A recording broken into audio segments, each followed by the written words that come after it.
మా గరికపాటి గారి కొండరు బ్రహ్మాండంగా మాట్లాడుతున్నారు. ఆయనకు ఒక మాట చెప్పాను, మీరు కూడా రాష్ట్రం అంతా తిరుగుతూ ఉండండి, తిరిగి మీ ప్రవచనాల ద్వారా మళ్ళా విలువలు పెంచే కార్యక్రమానికి శ్రీకారం చుట్టమని వారిని కూడా నేను కోరాను.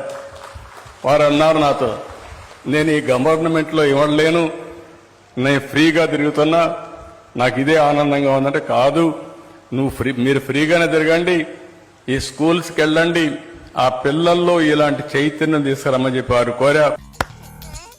విద్య అనేది ఒక ప్రభుత్వం యొక్క బాధ్యత కాదు. ఈ మాత్రం హింట్ ఇస్తే చాలు చెలరేగిపోతారు. వాళ్ళల్లో మధ్యాహ్న భోజనం ముఖ్యమైనది, చదువు మిధ్యాహ్నం అయిపోయింది. చదువు ఎవడికి అక్కల్లా. భోజనంలో గుడ్డెట్టారా, గడిది గుడ్డెట్టారా, అన్నం తినేవాడు కోడిగుడ్డు పెట్టడం ఏంటంటే బుద్ధి ఉందా లేదా?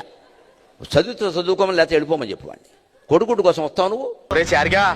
ఇదంతా నీ ట్రైనింగే కదరా, నాకు ఆయనకి అసలు సంబంధం అసలు పిల్లలకి భోజనం పెట్టడం ఏంటంటే వాళ్ళ భోజనాలు వాళ్ళని తెచ్చుకోమని లేదా మానేమానండి. అంటే పిల్లలకు భోజనం పెట్టి పుస్తకాలు ఇచ్చి యూనిఫార్మ్ ఇచ్చి ఇన్ని ఇస్తే వాడు చదువుతాడా? శోభనం పెళ్లి కొడుకులో మంచం ఎక్కి కూర్చుంటాడు. ఎందుకు చదువుతాడు వాడు? విద్యార్థికి ఎన్ని సౌకర్యాలా అవసరమా? చదువు రావట్లేదు ఎవరికి, భోజనాలే వస్తున్నాయి. పైగా అందులో బల్లి పడింది, పిల్లి పడింది, పడదా? పోలీసులు వీళ్ళొస్తున్నారండి. ఇప్పుడు కూడా వారిని కోరుతున్నా, నేను అడ్వైజర్గా పెడతానని వారు అన్నాను. తప్పకుండా వారు చేయగలిగితే. వాళ్ళు మిమ్మల్ని ఇంకా తరుగుతున్నారా? నాకింత ఫాలోయింగ్ ఉందని ఇప్పుడే తెలిసింది బాబు.